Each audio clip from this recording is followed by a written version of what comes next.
আসসালামু আলাইকুম প্রিয় দর্শক, অন্য মঞ্চের আলাপচারিতায় আপনাদের সকলকে স্বাগত জানাচ্ছি। আসসালামু আলাইকুম। অ্যাডভোকেট মহসিন রশিদ তিনি এই ট্রাইব্যুনালের কর্মকাণ্ড নিয়ে বেশ কিছু মন্তব্য করে যাচ্ছেন, বা এই ট্রাইব্যুনাল বৈধতা চ্যালেঞ্জ করে রিটও করা হয়েছে। জাসদ সভাপতি হাসানুল হক ইনুকে 10 বছরের সশ্রম কারাদণ্ড দিয়েছে আন্তর্জাতিক অপরাধ ট্রাইব্যুনাল 2। তার বিরুদ্ধে মোট 8টি অভিযোগ আনা হয়েছিল। 8টি অভিযোগের মধ্যে বেশ কয়েকটি প্রমাণিত হয়েছে বলেও ধরে নিয়ে তাকে এই সাজা নির্ধারণ করা হয়েছে। দর্শক, খেয়াল করে দেখবেন যে এই সাজার মধ্যে একটি অভিযোগ এরকম রয়েছে যে সাবেক প্রধানমন্ত্রী শেখ হাসিনা টেলিফোনে জাসদ সভাপতি হাসানুল ইনুর সঙ্গে কথা বলেছেন। তিনি বলেছেন যে সেনাবাহিনী পাঠানো হচ্ছে, বোমারু বিমান পাঠানো হয়েছে, বোমা মেরে আন্দোলনকারীদের প্রতিহত করা হবে। এবং ইনুর বিরুদ্ধে আরো বেশ কিছু অভিযোগ রয়েছে তার নিজের নির্বাচনী এলাকায়, সেখানেও 6 জনকে হত্যার তিনি নির্দেশ দিয়েছেন। এরকম অভিযোগগুলো করা হয়েছে। এই ট্রাইব্যুনালের রায় নিয়ে বা এই ট্রাইব্যুনালে বিচার নিয়ে আমাদের নিজেদের সরাসরি মন্তব্য করার সুযোগ কম, কারণ বাংলাদেশে থেকে, যেখানে বাংলাদেশে ইতিমধ্যে প্রধানমন্ত্রী তথ্য উপদেষ্টা বলে দিচ্ছেন যে শেখ হাসিনার কোনো বক্তব্য প্রচার করা যাবে না এবং এটা আদালতে নিষেধাজ্ঞা আছে, ফলে আমরা নিজেরা প্রশ্ন তুলতে চাই না। তবে যারা আইন অঙ্গনের মানুষ, সিনিয়র মানুষ, কয়েকদিন এর আগে আপনারা জানেন যে অ্যাডভোকেট ফজলুর রহমান তিনি একটা মন্তব্য করেছেন। সেই মন্তব্যের জন্য তার বিরুদ্ধে আদালত মামলা আনা হয়, মামলা রুজু হয় এবং তাকে আদালতে ডেকে পাঠানো হয়। তিনি সরি বলে কোনোভাবে রক্ষা পেয়েছিলেন। তারপরে রিসেন্টলি অ্যাডভোকেট মহসিন রশিদ তিনি এই ট্রাইব্যুনালের কর্মকাণ্ড নিয়ে বেশ কিছু মন্তব্য করে যাচ্ছেন, বা এই ট্রাইব্যুনাল বৈধতা চ্যালেঞ্জ করে রিটও করা হয়েছে। সেসব ভিন্ন বিষয়ে হাসানুল হক ইনুর ওয়াইফ তিনি আনোয়ার হক ইনু তিনি ইতিমধ্যে বলেছেন যে এই যে বিচারটা করা হয়েছে, যে রায়টা দেওয়া হয়েছে, এটা প্রভাবিত রায়, চাপিয়ে দেওয়া রায়, এর বিরুদ্ধে আপিল করা হবে। বিচারিক প্রক্রিয়ার মতো চলবে, সে নিয়ে কোনো মন্তব্য করতে চাই না। খেয়াল করে দেখবেন হাসানুল হক ইনু অ্যারেস্টেড, ওয়ার্কার্স পার্টির রাশেদ খান মেনন অ্যারেস্টেড। এই দুজন গ্রেফতারকৃত আসামি আছেন। কিন্তু এই জুলাইয়ের ঘটনায় জুলাই বিরোধীদের মূল যে টার্গেট শেখ হাসিনা বা আসিফুজ্জামান কামাল, তাদের বিরুদ্ধে মৃত্যুদণ্ডের রায় আছে, তারা পলাতক আছেন। তাদেরকে ধরার কোনো শক্তি, সামর্থ্য আর চেষ্টা এখন আর বোধহয় বাংলাদেশ সরকারের দিক থেকে নাই, এবং তাদেরকে ফিরিয়ে আনার কোনো রকম আশা বা চেষ্টা আর যে কোনো এক ফোঁটা বাকি রয়েছে বা এক ফোঁটা উদ্যোগ আছে, এটাও মানুষ ভালো বুঝে গেছে যে শেখ হাসিনাকে কোনো সরকার আর ইন্ডিয়া থেকে ফিরিয়ে আনতে পারবে কিনা। ফলে এক হাসানুল হক ইনু এই বয়সে, সুরুদ্ধ বয়স, তিনি এই মামলার রায়ে 10 বছর জেল খাটবেন। এটা হলো এখন পর্যন্ত নির্ধারিত। আপিলে গেলে পরে এই মামলার কি পরিণতি হবে না হবে, আপিলে আরো যখন পয়েন্ট টু পয়েন্ট আলাপ হবে, সেইটা আপিলের বিষয়বস্তু। কিন্তু এখন পর্যন্ত টার্গেটটা আমরা যদি বলি যে শেষ পর্যন্ত খড়গটা কার উপর দিয়ে গেল, যারা বড় বড় হত্যাকর্তা, যাদেরকে এই এখন জুলাই পক্ষের লোকজন টার্গেট করেছে, তাদের কাউকে কিন্তু ধরার কোনো সামর্থ্য আর তাদের রইল না। লোক তারা এই হাসানুল হক ইনুরা, তাদের মতো লোক এখন বলির পাঠা হবেন। তাদের উপর দিয়ে চালিয়ে দিয়ে বলা হবে যে জুলাই হত্যাকাণ্ডের বিচার করা হচ্ছে, জুলাই হত্যাকাণ্ডের বিচার হচ্ছে, হ্যান ত্যান। ইতিমধ্যে আলাপ উঠেছে, এই প্রধানমন্ত্রী তথ্য উপদেষ্টাই তার প্রেস কনফারেন্সে বলেছেন যে আওয়ামী লীগ নিষিদ্ধ ঘোষিত আওয়ামী লীগ বলার চেয়ে অপেক্ষা করতে হবে যে ট্রাইব্যুনালে আওয়ামী লীগের বিরুদ্ধে বিচার হচ্ছে, সেই বিচারে আওয়ামী লীগ দলীয়ভাবে মানবাধিকার লঙ্ঘন করেছে কিনা বা মানবতা বিরোধী অপরাধ করেছে কিনা, সেইটা চূড়ান্ত হওয়ার মধ্যে দিয়ে আওয়ামী লীগের উপরে মূল কার্যক্রম হবে। অর্থাৎ একটা ইঙ্গিত পাওয়া যাচ্ছে যে আওয়ামী লীগ নিয়ে ভবিষ্যতে তারা কি করতে চায়। এই পর্যায়ে হাসানুল হক ইনুদের উপর দিয়ে যে খড়গটা যাচ্ছে, এই খড়গটার মধ্যে দিয়ে এই ট্রাইব্যুনাল এবং বিচার প্রক্রিয়ার সর্বশেষ অবস্থান কি হতে পারে, এটা বোধহয় অনেকটা পরিষ্কার হয়ে গেল। সব বাতিল, বাতিল মানে ইসলামের পরিভাষায় যা বাতিল, সব বাতিল। এবং রাজাকার আলবদরদের হোলসেলার হচ্ছে এই জামাত। এটা কিন্তু আমি বলি নাই, রাজাকার আলবদরদের হোলসেলার, এটা তো সবাই জানে। এই যে জমিয়তের এক নেতা কি বলেছে শোনেন, কি বলে একটু শোনেন। এই 5 বছরে জামাতের কাপড় খুঁটে তুলে ফেলবো। এদের সব নাগাসত দুনিয়ার মানুষের সামনে আমরা করে দেবো ইনশাআল্লাহ। এদের তরক্কির জিন্দগি শেষ, এখন জওয়াল আসবে। সব বাতিলের হোলসেলার হইল আপনার জামাত শিবিররা। যত বদতমিজি দুনিয়াতে আছে আর যত বাতিল আছে, এই সারা বাতিলকে একসাথে করে খালোয়া বানানি হয়েছে, তার নাম হইল জামাত শিবির। জামাত শিবিরটা কি মানুষকে সতর্ক করতে হবে, জামাত শিবির যে বাতিল এটা কি মানুষকে আপনার সতর্ক করতে হবে, এত বেশি লিখতে হবে, এত বেশি বলতে হবে যে তাদের এই সাইক্লোন যেন আমরা উল্টাই দিই। ইলেকশন হয়েছে না, সাইক্লোনের আপনার এমন সাইক্লোন উঠাইছে যে বিএনপি কে একদম পোষাইয়া আপনার হরহই লোক বানাই ফেলছে। এই অবস্থায় জমিয়তের কারনামা আর জমিয়তের উদ্যোগে ওলামা সম্মিলন করে আমরা পুরো বাতাসের আপনার স্রোত আপনার উল্টাই ফেলছি। আজকেও আমরা তো এই সিদ্ধান্ত সবাই নিতে হবে, এই 5 বছরে জামাতের কাপড় খুঁটে তুলে ফেলবো। জি, সব নাগাসত দুনিয়ার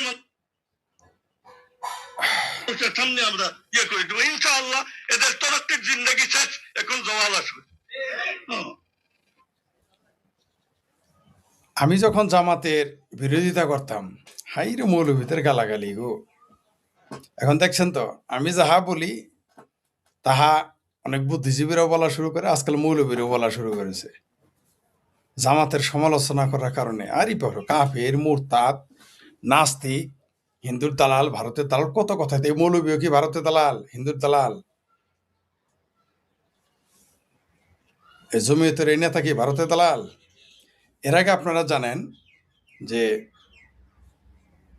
মাহিবুল্লাহ বাবু নগরী, হেফাজতের বর্তমান আমির, তিনি জামাতের নিয়ে কি বলেছেন, যে জামাত হচ্ছে কাদিয়ানি সহ যত ফেরকা আছে ইসলামের তার চেয়েও খারাপ, বলে নাই? তবে এই মৌলবীরাও বদমাইশ কম না, এরা কিন্তু 71-এ জামাতের ভূমিকা নিয়ে কখনো কথা বলবে না, যে 71-এ জামাত হত্যা করেছে, খুন করেছে, ধর্ষণ করেছে, এগুলো নিয়ে বলবে না। 71-এ জামাত রাজাকার তৈরি করেছে, আলবদর তৈরি করেছে, আলসামস তৈরি করেছে। আলসামস কি জানেন? এই বিহারিদের তৈরি করা হয়েছিল, অবাঙালিদের নিয়ে গঠন করা হয়েছিল, তার বেশিরভাগ ছিল আলসামস। কমরেড আনু বিহারীরা ওই সে আলসামসদের পক্ষে দেখলাম, তাদের মানবাধিকার নিয়ে ব্যাপক চিন্তিত হয় সিংকুবা আনু বিহারী, কমরেড আনু বিহারী দেখলাম। কিন্তু বাংলাদেশের মুক্তিযুদ্ধের পক্ষের মানুষ যখন নির্যাতিত নিপীড়িত হয় তখন আবার ওটা দেখবে না। এরা এই সিংকুবামদের উস্তাদ ফ্রড মাজহার বলবে জামাতের সমালোচনা করা হারাম, মানে শুধু জামাতের সমালোচনা করবেন তাইলে আপনি সেটা হচ্ছে ফ্যাসিজম। আর বাংলাদেশের অর্ধেক মানুষের দল যারা এতবার ক্ষমতায় ছিল, যেই দলটাই বাংলাদেশ সৃষ্টি করলো, সেই দল নিষিদ্ধ হওয়া খুব আরাম, সেই দল নিষিদ্ধ হওয়া ফ্যাসিজম না। কিন্তু এটা যে আল্ট্রা ফ্যাসিজম, এটা আবার চিঙ্কু বামেরা, ফ্রড মাজহার তার সেলারা মানতে নারাজ। অথচ এই ফ্রড মাজহারের সেলারা কিন্তু সারা বাংলাদেশে বড় জোর 500, সারা বাংলাদেশে। এরা কিন্তু হিরা আলমের সাথে ইলেকশন করলে জামানত হারাবে, এই চিঙ্কু বাম বাংলাদেশে যত আছে। কিন্তু তারাই কিন্তু আবার আওয়ামী লীগ নিষিদ্ধ করার জন্য একেবারে বেচেইন, এবং এটা নাকি গণতান্ত্রিক। এই হলো অবস্থা। শিরোনামটা আপনারা দেখেছেন যে মৌলভী সাহেব বলেছেন, জমিয়তের মৌলভীরা বলেছেন জামাত হলো সকল বাতিলের হোলসেলার। জামাত শুধু সকল বাতিলের হোলসেলার না, বাংলাদেশের যত আকাম কুকাম হয়, সন্ত্রাস হয়, হামলা হয়, Awami League BNP, BNP BNP, BNP Awami League, Awami League BNP, Chhatra League Jubo League নিজেরা মারামারি করে দেয়। এর পিছনেও দেখবেন ছাত্রদল ছাত্রলীগ, যুবলীগ যুবদল, এবং যুবলীগ ছাত্রলীগ ছাত্রদল ছাত্রদল, যুবদল যে মারামারি কাটাকাটি করে, এর পিছনে সন্ত্রাসের পিছনেও দেখবেন জামাতের শিবিরের হাত আছে। এটা আমি বহু আগে থেকে বলে আসছি, এবং এটা আমি গবেষণা করে প্রমাণ করে পেয়েছি আমি, যেগুলো সব কিছুর পিছনে কোনো না কোনোভাবে জামাত ইন্ধন যোগায়।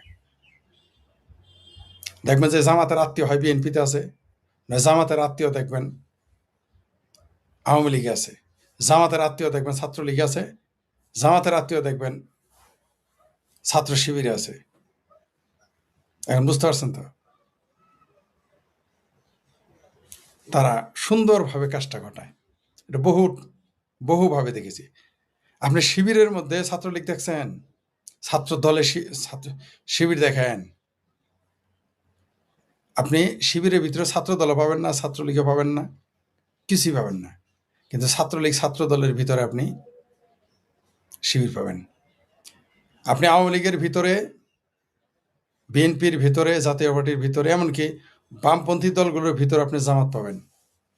কিন্তু জামাতে ইসলামের ভিতরে আপনি একটা বামপন্থী পাবেন, জামাতে ইসলামের ভিতরে একটা বিএনপি পাবেন, আওয়ামী লীগের ভিতরে একটা জামাতের ভিতরে একটা আওয়ামী লীগ পাবেন, জামাতের ভিতরে একটা বিএনপি পাবেন না। জামাতের ভিতরে একটা জাতীয় পার্টি পাবেন না। কারণ তারা সেখানে বেছে নেয়, পরীক্ষিত তাদের সব সেকে নেয় চালনি দিয়ে। কিন্তু আওয়ামী লীগের ভিতরে আপনি জামাত পাবেন, বিএনপির ভিতরে আপনি জামাত পাবেন, জাতীয় পার্টির ভিতরে আপনি জামাত পাবেন, বামপন্থীদের ভিতরে আপনি জামাত পাবেন। বিশ্বাস না হয় আমার কথা আজকে থেকে আপনি খোঁজ নেন। এখন তো প্রকাশ্য, এখন ধরা তো সহজ, যখন গোপন ছিল তখনই আমরা খুঁজে বের করতাম। ছাত্রলীগের ভেতরে আপনি শিবির পাবেন, ছাত্র দলের ভেতরে শিবির পাবেন, ছাত্র ইউনিয়নের ভেতরে শিবির পাবেন। কিন্তু ছাত্র শিবিরের ভেতরে আপনি ছাত্রলীগ, ছাত্রদল, ছাত্র ইউনিয়ন পাবেন না। যুব দলের ভেতরে আপনি জামাত এবং শিবির পাবেন, যুব দলের ভিতরে জামাত এবং শিবির পাবেন। কিন্তু আপনি শিবির এবং জামাতের ভেতরে আপনি যুবদল, ছাত্রদল, যুবলীগ পাবেন না, ছাত্রলীগ পাবেন না। কেন? কারণ তাদের হিসাব আলাদা। তো জামাত এই যে আমি জামাতের বিরোধিতা করি, আমাদের জামালপুরে জামাত 1200 কোটি টাকা হাই কোম্পানির নাম দিয়ে ডেস্টিনির মতো, ওই কি যেন নাম আরো বলে, ওইগুলো বিভিন্ন যে হাই কোম্পানি বানানো, ওইগুলো বানিয়ে 1200 কোটি টাকা মেরে দিয়েছে। তারপর আমাকে সরষে বাড়িতে 46,000 ভোট পেয়েছে জামাত। কতবার বাটপার দেখেছেন তো? বাংলাদেশের জনগণ হইলো বাটপার। এরকম একটা বাটপার 1200 কোটি টাকা মেরে দিল। এই মাদারগঞ্জ থেকে 1200 কোটি টাকা মেরেছে, জামালপুর মাদারগঞ্জ থেকে, আমাদের সরিষাবাড়ি উপজেলা পাশে। এর এনে মিছিল হয়েছে, 1000, 1500, 2000 লোক মিছিল করেছে। তারপরেও জামাত সরিষাবাড়িতে 46,000 ভোট পায়। এদেশের মানুষও 1 নম্বর পাত্রা। এই 1200 কোটি টাকা যদি বিএনপি মারতো, থাকতে পারতো না, ইলেকশনে পাশই করতে পারতো না ওই অঞ্চলের বিএনপি, ভোটও পাইতো না, পাশ করতে জামাত হারা পেত। কিন্তু এই জামাতিরা মানে বাংলাদেশের মানুষও কিন্তু ফাত্রা কম না। আপনি শুধু রাজনৈতিক নেতাদের ফাত্রা মনে করেন, এই দেশের জনগণও কম ফাত্রা না। 46,000 ভোট আমাদের সরিষাবাড়িতে জামাত পেয়েছে, আমাদের সংসদে। ওটা হলো বিএনপির ঘাঁটি। 46,000 ভোট কিভাবে পেল? অথচ 1200 কোটি টাকা মেরে দিল।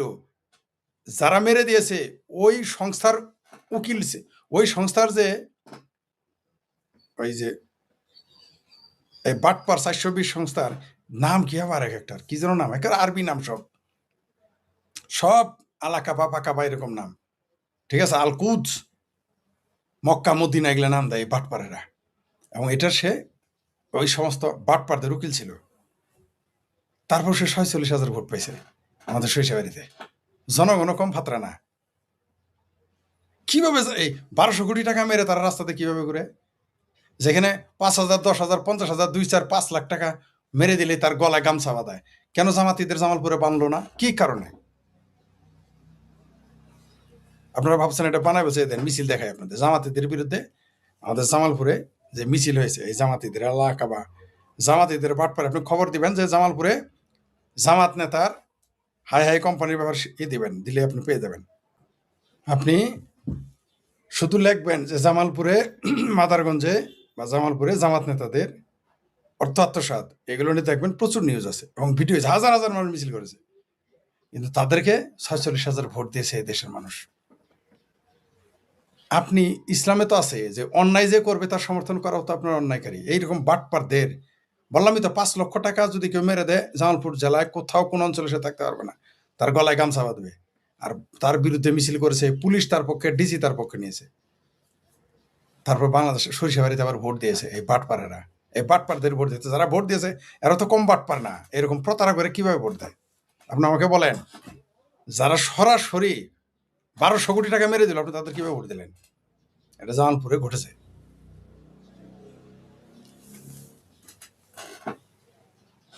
আপনি তো ভোট দিতে পারেন না তো। একটা বাটপারকে আপনি দেখে আর বলবেন যে বাংলাদেশ, এরা এবার ইসলামী আইন বাস্তবায়ন করে, এই জামাতিরা আবার ইসলামী আইন, আল্লাহর আইন কায়েম করতে চায়। বিরোধী দলে থাকতে 1200 কোটি টাকা মারা শেষ জামালপুরে, হাই হাই কোম্পানির নাম দিয়ে।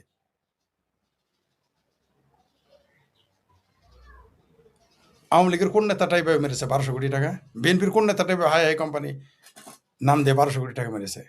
তারপরে যে আরেকটা আছে না, চরমানের পীরের কি যেন একটা দুইটা ছিল বক্তা, তারা হাজার হাজার কোটি টাকা মেরে দিয়েছে হাউজিং কোম্পানির নামে।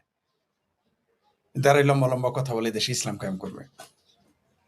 তা আপনি যে জমিয়তের নেতা যে বললেন যে জামাত শুধুমাত্র বাতিলের না, জামাত শুধুমাত্র বাতিলের হোলসেলার না, জামাত এই দেশের স্বাধীনতা পাকিস্তানিদের হোলসেলার, জামাত এই দেশের পাকিস্তানি চেতনার হোলসেলার, বা জামাত রাজাকারদের হোলসেলার, আল বদরদের হোলসেলার, আল শামসদের হোলসেলার। এটা আবার মৌলভী সাহেবের, আবারও বলছি, এটা মৌলভী সাহেবের ওই কথাটা বলবেন না, তাহলে ওই কিছুটা সিটে ফোটা তো মৌলভীদের ওপরে ওপরে, আর আবার জাতে মাতাল। তাহলে ঠিক 71-এ জামাতের ভূমিকা নিয়ে কোনো মৌলভী কথা বলবে না, শুনেছেন কোনো দিন? বলবে না। বিএনপির 2-4 জন যাও বললেই দেখবেন যে তারা কাফের ফতোয়া দেওয়া শেষ, তার জানাজা পড়াবে না। এই আর আওয়ামী লীগ বললে তো, আওয়ামী লীগ যখন বলে জামাত আলবদর রাজাকার ছিল, কই চেতনা আর মার্কেটে চলবে না।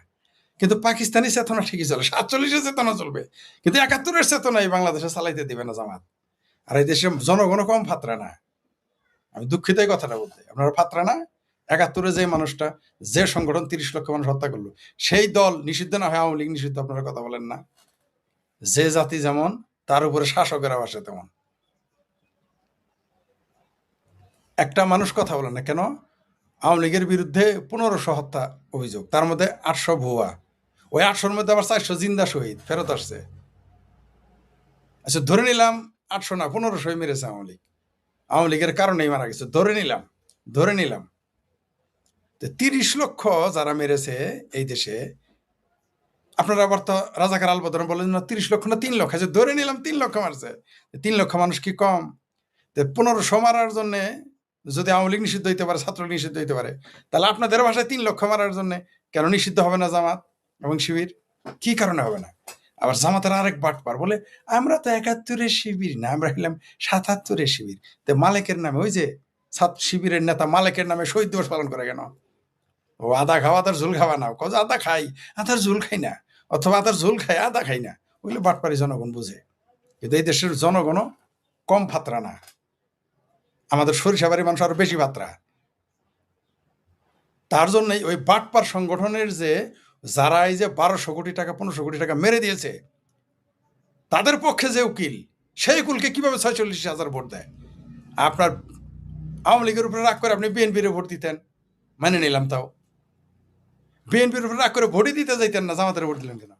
তখন দাল মেঘুজ কালা হয়। আবার জামাতের সামসারা আছে না, আর কয় কি আরো ভোট পাইতো, আরো ভোট, এটা তারা মনে করে। অবশ্য আওয়ামী লীগ থাকলে তারা এই ভোটটা পাইতো না, তারা 1000-10 ভোট পাইতে পারতো। কিন্তু এই বাটপারদের মানুষ ভোট দেয়, জামাতি বাটপারদের মানুষও ভোট দেয়।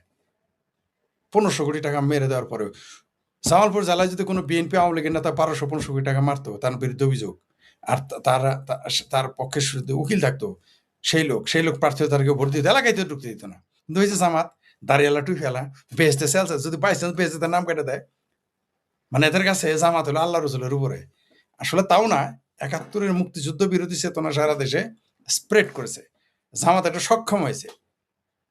বিএনপির পৃষ্ঠপোষকতা, বিএনপির কাঁধে চড়ে বাংলাদেশে জামাতে তাদের 71-এর বিরোধী যে অবস্থান, সেটাকে উল্টে 47-এর চেতনা ছড়িয়ে দিতে সক্ষম হয়েছে। আওয়ামী লীগ এই জায়গায় ব্যর্থ হয়েছে। আওয়ামী লীগ মুক্তিযুদ্ধের চেতনা স্প্রেড করতে পারে না, জামাত যেভাবে 47-এর চেতনা স্প্রেড করেছে, এটা তাদের ব্যর্থতা, এটা মেনে নিতে হবে এই সত্য। নইলে 3%, 2 থেকে 3% একটা সমর্থিত মানুষের সমর্থন পাওয়ার দল কিভাবে 70টা আসন পায়? এখন বলবেন এটা ওয়াকার দিয়েছে, ওয়াকার এই সাহসী পেত না। যদি এই দেশে স্বাধীনতায় অন্য দল আসতো, কিন্তু এরা পারতই না, যদি এই দেশে মুক্তিযুদ্ধের চেতনা প্রতিষ্ঠিত করা হইতো। কিন্তু জামাত তাদের আর্থিক অবস্থান থেকে, তাদের শক্তিশালী। বাংলাদেশ না, সারা পৃথিবীতে এই পৃথিবীতে যে সমস্ত দলগুলো খুবই অর্থনৈতিকভাবে শক্তিশালী তার মধ্যে জামাত একটা। আপনি দেখেন না, যত ব্যাংক আছে সব ব্যাংকে দেখবেন জামাতের লোক। আওয়ামী লীগের মালিকানা ব্যাংক যা আছে, বিএনপির মালিকানা ব্যাংক আছে, ওইখানেও দেখবেন অর্ধেক জামাতি লোক, অর্ধেক লোক জামাতি। বিশ্বাস হয় না আমার কথা? খোঁজ নিয়ে দেখেন। বাংলাদেশের সোনালী ব্যাংক আছে না সরকারি, এর মধ্যে দেখবেন অর্ধেক জামাতি লোক। আপনারা জানেনই না, তারা জামাত বানাই ফেলছে। আর জামাতের যে ব্যাংক আছে ওখানে একটাও বিএনপি আওয়ামী লীগ পাবেন না, একটা নট এ সিঙ্গেল ওয়ান। না বিএনপি পাবেন না আওয়ামী লীগ পাবেন, কাউকে আপনি খুঁজে পাবেন না। কারণ কি? কারণ জামাতিরা অন্যদের মুসলমানই মনে করে না, তারা তো আওয়ামী লীগের মুসলমান মনে করে না। বাংলাদেশ আওয়ামী লীগ নিজেদের মুসলমান প্রমাণ করার জন্যে, ভাই আপনি মুসলমান এটা আপনাকে প্রমাণ করতে হবে কেন? আপনি মুসলমান, আপনি জানেন না আপনার ইমান আছে? জামাতের কাছে আপনার ইসলামের পরীক্ষা দিতে হবে। আপনার আল্লাহ খুদা নবী রাসূলকে জামাত, আপনি জামাতকে প্রমাণ করার জন্যে, যে জামাতের প্রমাণ করার জন্যে আপনি আপনি মুসলমান এটা জামাতের প্রমাণ করার জন্য কত চেষ্টা আপনি করেন, কিন্তু জামাত কিন্তু কোনোদিনই চেষ্টা করে নাই আপনাকে যে তারা স্বাধীনতার পক্ষে এটা প্রমাণের জন্য কোনোদিন চেষ্টা করে নাই, বরং বিরোধিতা করেছে, প্রকাশ্য বিরোধিতা করেছে, গোপনে তো বিরোধিতা করেই। তারা কিন্তু কোনোদিন আপনার কাছে পরীক্ষা দিতে আসে নাই, তার দেশপ্রেম আছে, কিন্তু আপনাকে তাকে যে ইসলাম প্রেম শিখাইতে হয়। আপনার যে মুসলমান এটা প্রমাণের জন্য জামাতের জন্য অনেক কিছু আপনার করতে হয়। কেন ভাই এত কনফিডেন্টের অভাব কেন যে আপনি মুসলমান? জামাত তো আপনার কোনোদিন মুসলমান মনে করবে না। বাংলাদেশ আওয়ামী লীগ যদি 500 না 5000 মসজিদ বানায়, মাদ্রাসা বানায়, তারপরে তো বাংলাদেশের কোনো জামাতে ইসলাম আওয়ামী লীগদের মুসলমান মনে করবে না। মাদ্রাসায় যারা পড়ে তারা আওয়ামী লীগকে মুসলমান মনে করে না। এখন বলবেন মাদ্রাসার লোক তো আওয়ামী লীগ করে, ওটা হলো তাদের নাটক। যখন আওয়ামী লীগ ক্ষমতায় থাকবে তারা আওয়ামী লীগ হওয়ার চেষ্টা করবে সুবিধা নেওয়ার জন্য। কিন্তু মাদ্রাসায় যারা পড়ে, অনেকে যখন আমরা মাদ্রাসা নিয়ে সমালোচনা করি, আওয়ামী লীগের লোক সেইটা যায় আমাদের উপরে। অনেক আওয়ামী লীগের লোক সেই মাদ্রাসার প্রতিষ্ঠাতা, জমি দান করেছে, মাদ্রাসার প্রতিষ্ঠাতা, মাদ্রাসা হুজুরদের বেতন দেয়, খাওয়ায় দাওয়ায়। কিন্তু আপনি কি জানেন যে আপনারা যে সে মুসলমান মনে করে না? এই কথা বললেও আমাদের উপর রাগ করে ফেলে আওয়ামী লীগের লোকজন। বিএনপির লোকজনদেরকে আজকাল তারা মুসলমান মনে করে না, অলরেডি বলে ফেলেছে যারা গণতন্ত্র চায় তারা হচ্ছে কাফের বলা শুরু করে দিয়েছে। দেখেন আপনি, বিএনপি গণতন্ত্র চায় না? বিএনপির যেখানে কাফের ঘোষণা করেছে, আগে তো শুধু কমিউনিস্টদের কাফের বলতো, নাস্তিক বলতো, তখন কমিউনিস্টদের কাফের বলতো না, বলতে নাস্তিক। ইসলামে হারাম কমিউনিজম। তারপরে কি বললো? সমাজতন্ত্র হারাম। তারপরে কি বললো? এইবার বলতেছে গণতন্ত্রই হারাম। আস্তে আস্তে শক্তি যত বাড়বে, তারপরে যে আফগানিস্তানের মতো, কালকে যদি আফগানিস্তানের মতো হয় যে এটিএম আজহারুলের মতো জঙ্গি তারেক রহমানের পাশে দাঁড়িয়ে থাকে, ফটো সেশন করে, এই জঙ্গিরা যখন ক্ষমতায় আসবে, এই তারেক রহমানদেরও কিন্তু জায়গা থাকবে না, এই মির্জা ফখরুল সাহেবদেরও কিন্তু জায়গা থাকবে না। তখন একটা দল থাকবে, ওই যে আফগানিস্তানে যা তাই। তখন আবার ওটা ইসলামের পক্ষে ফতোয়া দিয়ে ফেলবে যে এই জন্য এটা জায়েজ। দেখতেছেন না যে তারা যদি কারোর সাথে লাম্পট্য করে, কারো পেট বাজায় এবং সেই পেট বাচ্চা নষ্ট করে, ধরা পড়লে বলে এটা আল্লাহর রসুল এবং নবীরা করতো, সাহাবারা করতো। এখন শুধু আল্লাহর নামায় আনতে পারতেছেন তাদের। এখন মোটামুটি কয়দিন পরে দেখবেন তারা যখন বড় বড় অপরাধ করবো, এই জামাতিরা, শিবিরেরা, তখন দেখবেন বলবে আল্লাহ ওইটা করছে, আল্লাহর নামায় আনবে আর কয়দিন পরে। আপনি আওয়ামী লীগ হয়ে যতই মাদ্রাসা বানান, আপনাকে তারা মুসলমান মনে করে না রে ভাই। আপনার যতই পাশে বসে থাকুক, আপনার বন্ধুত্ব দেখাক, আপনি যদি আওয়ামী লীগ করেন, আপনার পাশে জামাত থাকে, সে আপনার যত খাতিরের হোক, বন্ধু হোক, আত্মীয় হোক, আপনার সে মুসলমান মনে করে না। একদিন খোঁজ নিয়ে দায়িত্ব নিয়ে বললাম এই কথা। তাগুত তাগুত বলে তারা, জামাতারা বলে এগুলো হলো তাগুত। গণতন্ত্রকে তারা বলে তাগুত। তাগুত মানে বুঝান, একটু খুঁজে নিয়েন তাগুত কি। এটা হলো তাগুতের শক্তি। জামাতারা মনে করে তারাই একমাত্র মুসলমান, তারাই একমাত্র ইসলামের খেদমতগার। এমন ইসলামের খেদমতগার যে হিন্দুদের দিয়েও তারা ইসলামের খেদমত করায়। কিভাবে? ওই যে কৃষ্ণনন্দীকে দাঁড়িপাল্লা মার্কে ইলেকশন করতে দিয়েছিল। এদের তাকিয়ে বাজি বুঝবেন না। এরা যখন ইউরোপ ইউনিয়ন ধরবে বলে না না না আমরা সরিয়ে আইন চাই না, আবার সংসদে গিয়ে বলবে সরিয়ে আইন যারা মানে না তারা কাফের। কত বড় বাটপার দেখেছেন তো? জামাত মানেই বাটপার। আপনি ঠাড়া পড়া মিথ্যা কথা যদি বলতে না পারেন, আপনি যদি গুপ্ত না মুনাফেকি না করতে পারবেন, আপনি জামাত দিতে পারবেন না। ওই যে জমিয়তের নেতার কথা তো শুনলেন, এর আগে হেফাজতের নেতা বলেছিল জামাত হইল সবচেয়ে ভ্রান্ত আকিদা এবং এরা কাদিয়ানির চেয়েও খারাপ, খ্রিস্টানের চেয়েও খারাপ বলেছিল। এই হেফাজতের নেতা বলেছিল। ওগুলো আপনারা সার্চ দিলেই পাবেন। জামাতের যে প্রতিষ্ঠাতা মওদুদী, তার পোলাপান জীবনে জামাতে অংশ নেয়নি, জামাত নামের কোনো দল করে নাই। তারা বলেছে যে একজন মদখোর যেমন মাদক বিক্রেতা যেমন নিজের সন্তানকে মদ খাওয়া শেখায় না, তেমনি তার বাবা তাদেরকে জামাত ইসলামের রাজনীতি করা শেখায়নি। এরা দেখবেন মাদ্রাসা বানায়, কওমি মাদ্রাসা। এই যে দেখবেন আবার 10,000 শিক্ষক নিয়ে দিতেছে, কওমি মাদ্রাসা শিক্ষক।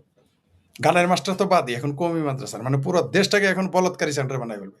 সবে তো মাদ্রাসা বানাইছে, স্কুলগুলোকেও এখন মাদ্রাসা, যাতে বলৎকারী সেন্টার বানানো যায় সেই ব্যবস্থা করতেছে এই মুসলেখা সরকার। জামাত শুধু ইসলামের সকল বাতিল পন্থীদের হোলসেলার না, জামাত এই দেশের মুক্তিযুদ্ধ বিরোধীদের হোলসেলার, এটা মনে রাখতে হবে। এটা আবার হুজুরেরা বলবেন না, হুজুরের অর্ধেক বলবে, কারণ হুজুরেরা তো মুক্তিযুদ্ধের পক্ষে ছিল না 71-এ। সুতরাং আবার দেখবেন চাপা মারে, ওই যে গাব গাছে একটা আছে না, এই দেশে কোনো হিন্দুরা জান দেয় না, আর জান বেটা তোর বেটা কয়টা মৌলবী জান দিছে। বাংলাদেশের মুক্তিযুদ্ধে কয়টা মৌলবী জান তো দেয় না, উল্টা জান নিছে।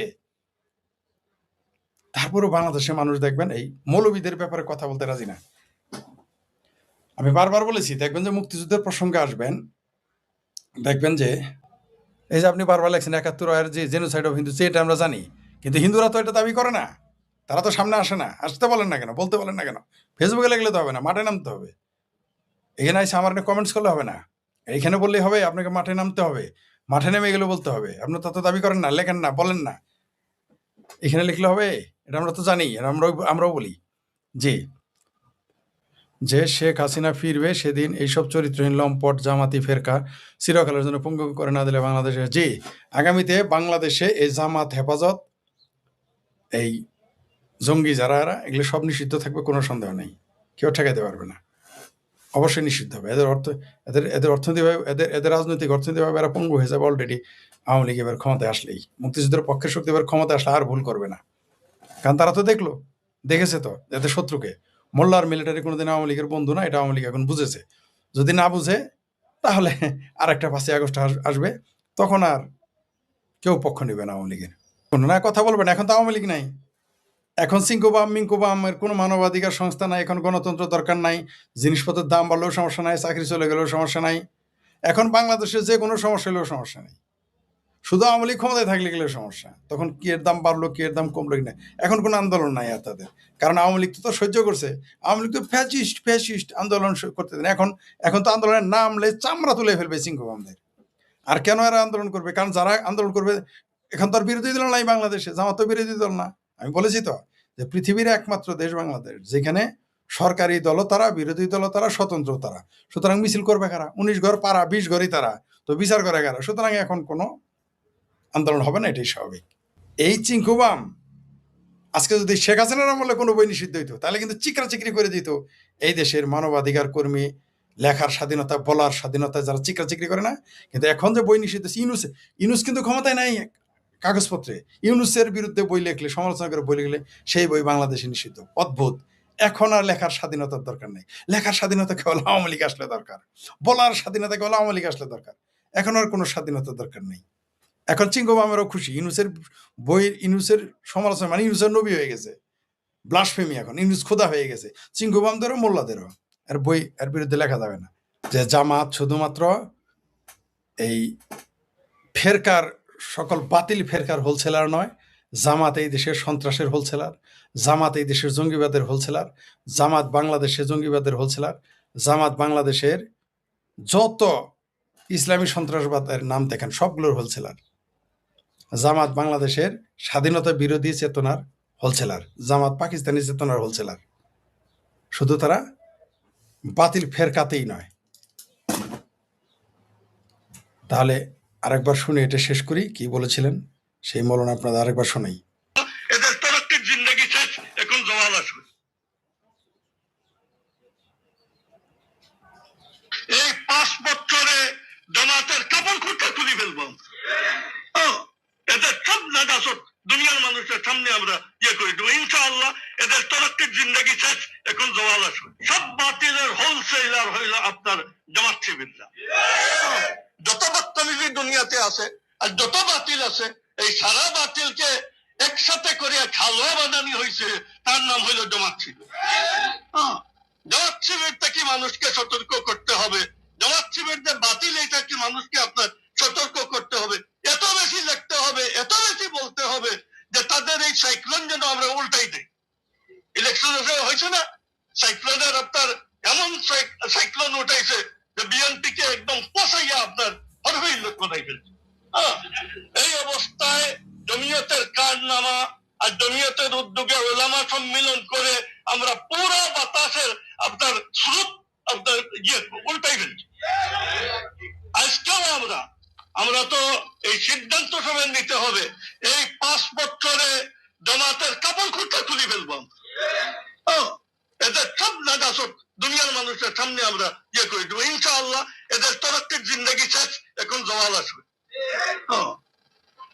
ক্ষমতায় দিতে পারে নাই, এরপরে যে তাফালি আর যে তৈরি আপনার করতেছে, ক্ষমতায় গেলে কি হইতো?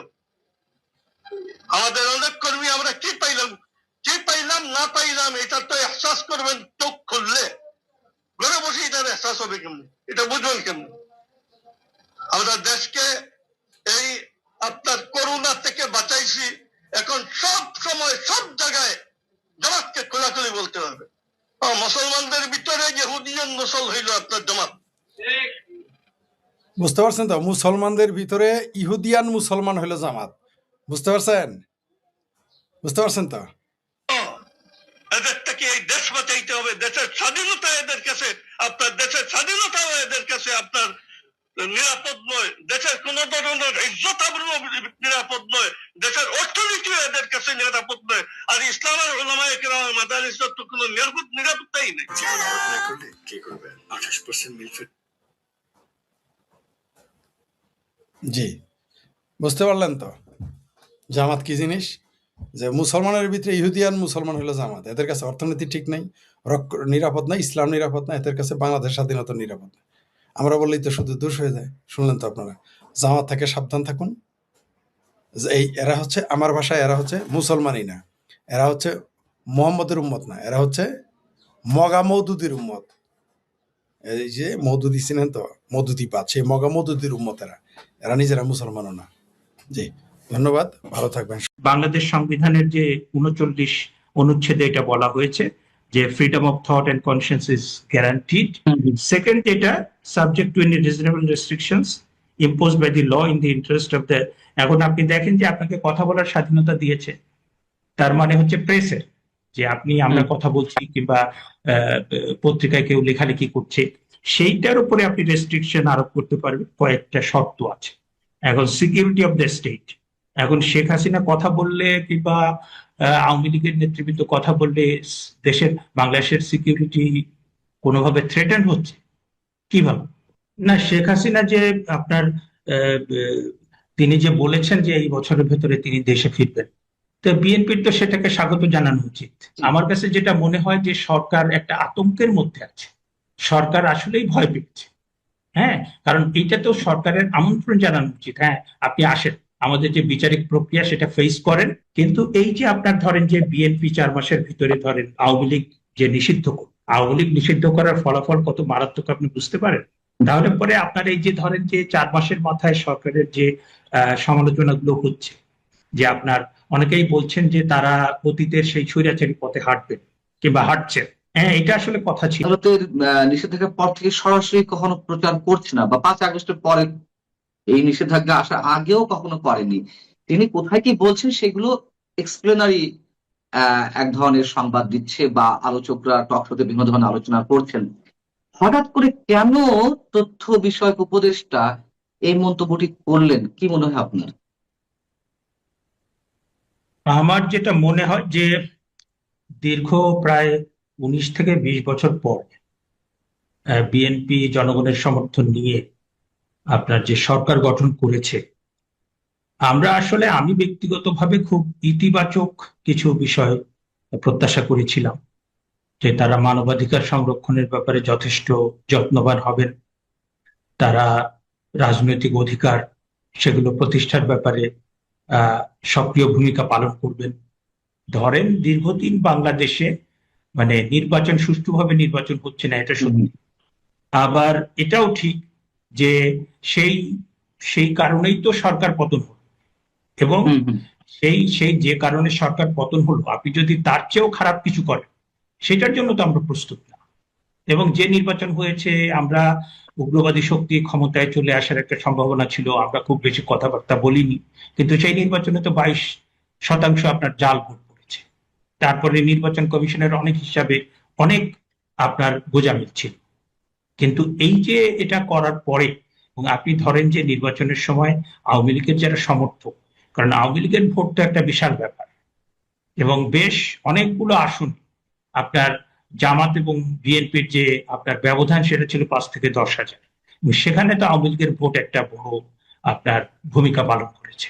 এবং সবচেয়ে বড় অবশ্যই এই জিনিস মুহূর্তে হচ্ছে এসে যখন শেখ হাসিনা যখন ঘোষণা দিলেন ভারতের একটি গণমাধ্যমে এনডিটিভিতে যে তিনি এই বছরের মধ্যে ফিরে আসবেন, সেই মুহূর্তে বা তার একদিন দুদিন পরে এসে তথ্য বিষয়ক উপদেষ্টা কেন এই বিষয়টি স্মরণ করিয়ে দিলেন? আমি আপনাকে আরেকটি জিনিস মনে করিয়ে দিই, সেটা হচ্ছে যখন আওয়ামী লীগের রাজনৈতিক কার্যক্রম নিষেধাজ্ঞা আর আওতায় পড়লো, ইউনূস সরকার যখন আওয়ামী লীগের কোনো কিছু প্রচারণা করা যাবে না তাদের দলীয় অ্যাক্টিভিস্টদের মাধ্যমে এরকম একটি বিজ্ঞপ্তিও প্রচার করলো, তখন প্রশ্ন উঠেছিল যে আওয়ামী লীগ সম্পর্কে কি গণমাধ্যমে কোনো কিছু আলোচনা হবে না, বা যারা বিশ্লেষণ করছেন তারা কি কথা বলতে পারবেন না? তখন ইউনূস সরকারের পক্ষ থেকে একটা ব্যাখ্যা এসেছিল, না গণমাধ্যমের আওতার বাইরে পড়বে, কিন্তু ফেসবুকে কিংবা ইলেকট্রিক মাধ্যমে তাদের পক্ষে সরাসরি পরিচালনা করা যাবে না।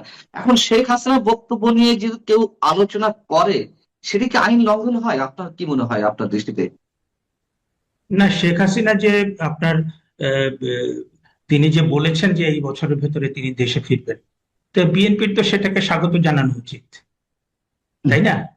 যে অবশ্যই, শেখ হাসিনা তিনি ফিরবেন এবং তিনি বলেছেন যে বিচার যেটা হয়েছে সেটা তিনি ফেস করবেন, তিনি বিচারিক প্রক্রিয়া যেগুলো আছে সেগুলোকে আপনার মোকাবেলা করে দেশের মানুষ তাকে বরণ করে নেয়, তিনি থাকবেন। এবং এটা তো তার নিজের দেশ। কিন্তু ওয়েলকাম হ্যাঁ, জানাচ্ছে না কেন? কিন্তু যেখানে ওয়েলকাম ভারত সরকারের কাছে জানাচ্ছে না। সবসময় আবেদন জানাচ্ছে তাকে ফিরিয়ে আনার ক্ষেত্রে, তাকে হ্যাঁ, ফিরিয়ে দেওয়া হোক, এখন শেখ হ্যাঁ, হাসিনা নিজেই ফিরে আসতে চাইছেন, হ্যাঁ, তাহলে ওয়েলকাম না জানিয়ে এই ধরনের কথা আবার মনে করিয়ে দেওয়ার কারণ কি সরকারের পক্ষ থেকে, যে শেখ হাসিনার বক্তব্য প্রচার করা যাবে না বা এটা নিয়ে কোনো কিছু করা যাবে না? তার মানে কি সরকার অন্য কিছু মানে কয়েকদিন আগেই তো আপনার একটা প্রচন্ড সমালোচনা হয়েছে যে আওয়ামী লীগের যে 77তম প্রতিষ্ঠা বার্ষিকী ছিল, সেইখানে ধরেন আর্মি নামানোর তো কোনো দরকার ছিল না। এবং একটা নির্বাচিত সরকার যখন আর্মি নামায়, মানুষ কখন আর্মি নামায়? যখন সমস্ত আপনার আইন শৃঙ্খলা পরিস্থিতি, মানে আইন শৃঙ্খলা রক্ষাকারী বাহিনী, তারপর বিভিন্ন সংস্থা, তাদের যে সমস্ত মেজার যখন সেটা ফেইল করে, তখন সেটা আপনার আর্মি নামায়। এবং আওয়ামী লীগ যে আপনার কর্মসূচি দিয়েছে সেটা তো তারা রাস্তাঘাটেও দেয়, তারা বলেছে যে হ্যাঁ আমরা এটা উদযাপন করব, কেক কেটে উদযাপন করব, আমরা ভার্চুয়ালি আমরা কথাবার্তা বলবো, আলোচনা করব। তাতে আর্মি নামানোর কি এমন?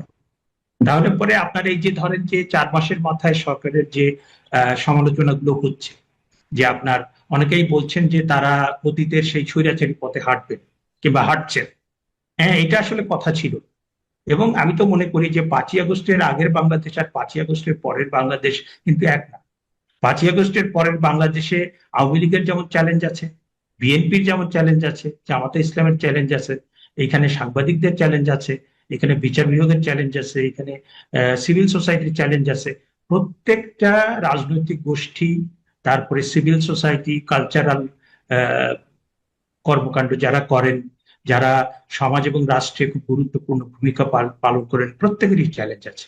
সেই চ্যালেঞ্জটা যদি সঠিকভাবে মোকাবেলা করা না যায়, তাহলে পরে ওই আমরা যে মুক্তিযুদ্ধের বাংলাদেশ, আমরা যে অসাম্প্রদায়িক বাংলাদেশ, আমরা যে স্থিতিশীল বাংলাদেশ, আমরা খুব বেশি প্রত্যাশা না করি যে একদম গণতান্ত্রিক বাংলাদেশ হয়ে যাবে, একদম সুশাসনের বাংলাদেশ হয়ে যাবে, সেটা আমি প্রত্যাশা না করি। কিন্তু একটা ধরেন চলনসই অপারেশনাল ডেমোক্রেসি কিংবা অপারেশনাল গুড গভর্নেন্স, সেই জায়গাটা তো আমরা প্রত্যাশা করতে পারি। হ্যাঁ, ডক্টর মোহাম্মদ ইউনূস তো সবই শেষ করেছেন। তিনি তার মূল এজেন্ডা ছিল মার্কিন যুক্তরাষ্ট্রের সাথে বাণিজ্য চুক্তি করা এবং দেশের স্বার্থ অনেক জায়গায় বিক্রি করে আপনার বাংলাদেশটাকে এই মার্কিন যুক্তরাষ্ট্রের ভূ রাজনীতির স্বার্থে যতটা বেশি এটাকে ভালনারেবল করা যায় সেইটা করা। কিন্তু এই যে আপনার ধরেন যে বিএনপি 4 মাসের ভিতরে ধরেন আওয়ামী লীগ যে নিষিদ্ধ করল, আওয়ামী লীগ নিষিদ্ধ করার ফলাফল কত মারাত্মক আপনি বুঝতে পারেন। হ্যাঁ, কারণ আওয়ামী লীগ এই দীর্ঘদিন 15 বছর তারা যে শাসন করেছেন, হ্যাঁ, সেটা নিয়ে অনেক আপনার আলোচনা সমালোচনা সেটা আছে, কিন্তু তারা তো কাউকে নিষিদ্ধ করে, মানে শেষ 3-4 দিন আগে নির্বাহী আদেশে জামাতে ইসলামকে নিষিদ্ধ করেছিল, এবং সেটাও আমি এবং আমরা বলেছি সেটা ঠিক হয়। এবং আপনি আওয়ামী লীগের মতো একটা সংগঠন, যে সংগঠনটা এত দীর্ঘ সময়, এবং আপনাকে বুঝতে হবে যে ক্ষমতায় গেলে ভুল ত্রুটি সবাই করে, বাংলাদেশের সমস্ত ইতিবাচক অর্জনের সাথে আওয়ামী লীগের সংশ্লিষ্টতা আছে।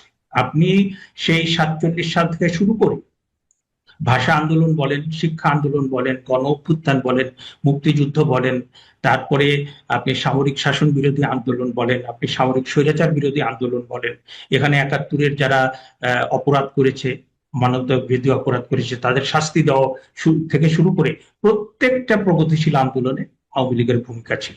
এখন সরকারে গেলে সবাই ভুল ত্রুটি করে। এখন আপনি শুধুমাত্র আওয়ামী লীগের সরকার, আপনি যদি বলেন যে সরকারের তো ওয়েলকাম জানানো উচিত, শেখ হাসিনা নিজেই যেখানে বলছেন, এবং ভারত সরকারের কাছে বারবার ভারবাল নোট পাঠাচ্ছে, নানান ধরনের আবেদন পাঠাচ্ছে তাকে ফিরিয়ে দেওয়ার জন্য প্রত্যর্পণ চুক্তির অধীনে। তো কোনো চুক্তিই তো কাজ দরকার নেই, শেখ হাসিনা নিজে ফিরে আসতে চাইছেন, তাহলে কেন ওয়েলকাম জানাচ্ছে না? এবং তার এই কথার মধ্য দিয়ে অনেকে বলছেন তিনি রাজনৈতিক স্ট্যান্ডবাজি করছেন। সেটা তো প্রমাণ করতে হবে যে সরকার সব ধরনের সুযোগ করে দেবে তাকে দেশে ফেরার ক্ষেত্রে, আইনের মুখোমুখি হওয়ার ক্ষেত্রে। সেটি না করে কেন সরকার এখন নতুন নতুন ব্যাখ্যা দিচ্ছে, তার বক্তব্য প্রচার করা যাবে না, কথা প্রচার করা যাবে না? কেন সরকার এটি করছে, আপনার কি মনে হয়? মানে বিষয়টা হচ্ছে যে এতটা, মানে কি বলবো, যে আমাদের এখানে এই দ্বিচারিতা, কারণ আমরা দেখেছি যে আপনার প্রথম কথা হচ্ছে যে এই দীর্ঘদিন ধরে আওয়ামী লীগ ক্ষমতায় ছিল, তাদের তরফ থেকে বিএনপি কে বলা হয়েছে যে তারা সন্ত্রাসী সংগঠন, এরকম কথাও বলা হয়েছে, এবং তাকে কিন্তু শেষ পর্যন্ত নিষিদ্ধ করা হয়। আবার আওয়ামী লীগের সময় আমরা দেখেছি যে মাননীয় প্রধানমন্ত্রী এখন, তারপরে আগে ছিলেন বিএনপির ভারপ্রাপ্ত চেয়ারম্যান, তো তার যে কথাবার্তা, লন্ডন থেকে তিনি যে কথাবার্তা বলতেন, সেটা কিন্তু আমাদের ফর্মাল মিডিয়া, যেটা এমনিতে আমরা যেটা ইউটিউবে কিংবা যেটার উপর রেস্ট্রিকশন আরোপ করা কঠিন, হ্যাঁ, আমরা কিন্তু দেখেছি সেখানেও কিন্তু তাকে নিষিদ্ধ করা হয়েছিল। তো সেই একই যে অন্যায়ের শিকার যারা হয়েছিল, তারা আবার একই অন্যায় করছে এবং একই স্বৈরতন্ত্রের পথে হাঁটছে, এবং তাদের বিভিন্ন স্থানীয় সরকারে যে আপনার প্রশাসক নিয়োগ করে দেওয়া হল, এটা নির্বাচনের দাবি ছিল। মানে জায়গাতে আপনার মানবাধিকার প্রতিষ্ঠা করার ক্ষেত্রে, তারপরে আপনার গণতান্ত্রিক যে সমস্ত চর্চাগুলো হওয়া উচিত সেই সমস্ত ক্ষেত্রে, তারপরে একটা বড় রাজনৈতিক দল নিষিদ্ধ করার ক্ষেত্রে, এই সমস্ত ইন্ডিকেটর কিন্তু একটাও ভালো। এবং বিশেষ করে আপনি যে বিষয়ে আজকে আলোচনা করছেন, হ্যাঁ, এটা স্বীকার তো বিএনপি নিজেই ছিল, এবং তারা তো বলেছে, এবং সেই কারণেই তো আওয়ামী লীগ সরকারের পতন হয়েছে।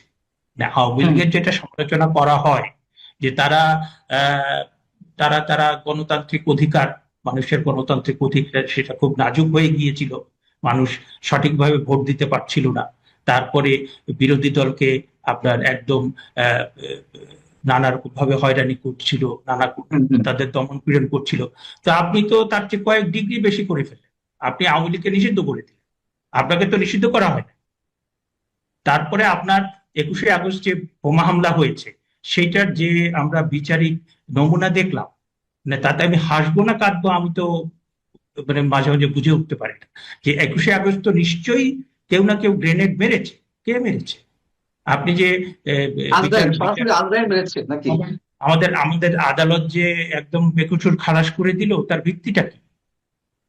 কারণ দীর্ঘদিন ধরে পুলিশ সেটা তদন্ত করেছে, তারপরে সেটা আপনার চার্জ গঠন হয়েছে, তারপরে সেটা এক্সামিনেশন হয়েছে, ক্রস এক্সামিনেশন হয়েছে, সবকিছু করার পরে যে কনভিকশনটা দিল, আপনি একটা প্রক্রিয়ার মধ্য দিয়ে দেখাবেন তো যে এইটা এই কারণে আপনার একদিন আদালতে উঠলো, আপনি সেটা হয়রানি করার জন্য করা হয়েছিল, সেটা আপনি মানে খারিজ করে দিলেন। তাহলে পরে এইটাই যদি বিচারিক নমুনা আপনারা প্রদর্শন করবেন, তাহলে গত 15 বছরে আওয়ামী লীগ যা যা করেছে তার চেয়ে তো বেশি খারাপ আপনি করে ফেলবেন। তাহলে পরে আপনি গণতন্ত্রের কোন নমুনা স্থাপন করছেন? এবং আপনি যে বিষয়টা আজকে বলছেন, যে আমাদের বাংলাদেশ সংবিধানের যে 39 অনুচ্ছেদে এটা বলা হয়েছে যে freedom of thought and conscience is guaranteed. Second, এটা subject to any reasonable restrictions imposed by the law in the interest of the। এখন আপনি দেখেন যে আপনাকে কথা বলার স্বাধীনতা দিয়েছে, তার মানে হচ্ছে প্রেসের, যে আপনি আমরা কথা বলছি কিংবা পত্রিকায় কেউ লেখালেখি করছে, সেইটার উপরে আপনি রেস্ট্রিকশন আরোপ করতে পারবেন। কয়েকটা শর্ত আছে। এখন সিকিউরিটি অফ দ্য স্টেট, এখন শেখ হাসিনা কথা বললে কিংবা আওয়ামী লীগের নেতৃবৃন্দ কথা বললে দেশের বাংলাদেশের সিকিউরিটি কোনোভাবে থ্রেটেন্ড হচ্ছে কিভাবে, এটা আমি বুঝতে পারি না। তারপরে friendly relation with foreign state, কার সাথে ফ্রেন্ডলি রিলেশন নষ্ট হচ্ছে? নষ্ট হলে আপনি কোনো ব্যবস্থা নিয়েছেন যে এই দেশের সাথে আমার ফ্রেন্ডলি রিলেশন নষ্ট হচ্ছে, সুতরাং আমি এই ব্যবস্থাটা নিলাম? পাবলিক ওয়ার্ডার তো নষ্ট হচ্ছে যে আপনার আইন শৃঙ্খলা পরিস্থিতি ভালো করে চলছে না, এবং আওয়ামী লীগের নেতাকর্মী তাদেরকেই আপনার বিনা বিচারে জেলে আটকে রাখা হয়েছে। তারপরে আপনার সম্প্রতি 7টা লাশ যে ভেসে উঠল, 7 মার্ডার, সেটা তো মারাত্মক একটা ঘটনা।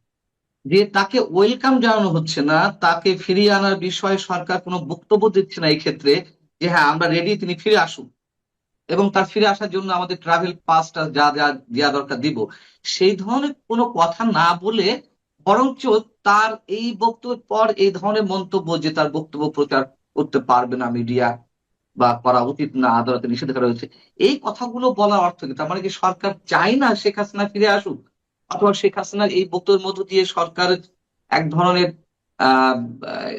আতঙ্কের মধ্যে আছে যে সত্যি সত্যি যদি তিনি ফিরে আসতে চান তাহলে সরকার তখন কি করবে? আসলে বিষয়গুলো কি মনে হচ্ছে আপনার কাছে?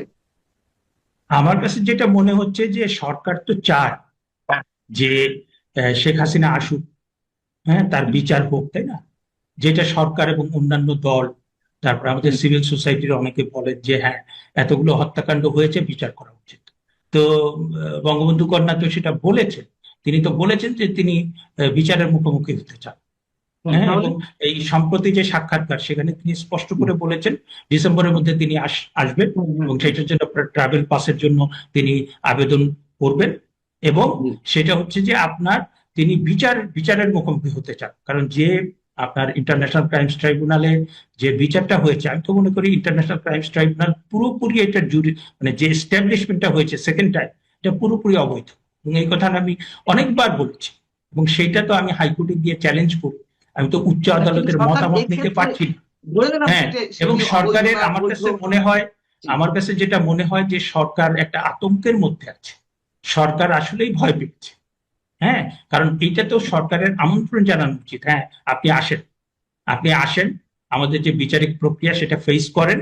হ্যাঁ, এবং আমরা তো দেখলাম যে আপনার দীর্ঘদিন ধরে 21শে আগস্ট যে গ্রেনেড হামলা, সেটার বিচার চললো, কনভিকশন হলো, তারপরে অল অন এ সাডেন একদিনে আপনার আদালতে গিয়ে সেটা খারিজ করে দেওয়া। এই যদি হয় আপনার বিচারিক মানদণ্ড, এই যদি হয় রুল অফ ল, তাহলে পরে বাংলাদেশটা চলবে কিভাবে? আপনাকে তো একটা ক্রেডিবল জিনিস আপনাকে উপস্থাপন করতে হবে। হ্যাঁ, এবং আপনি দেখেন যে আপনি যে ইসের কথা বললেন, আপনি যে কথা বলার স্বাধীনতার কথা বললেন, আমি স্পষ্ট মনে করতে পারি, আমি নিজেও অনেক টকশো করেছি, যে আওয়ামী লীগের আমলে যে টকশো গুলো হতো আপনার ইয়েতে না, ইউটিউবে না, এই যে আমাদের ফর্মাল মানে বাংলাদেশ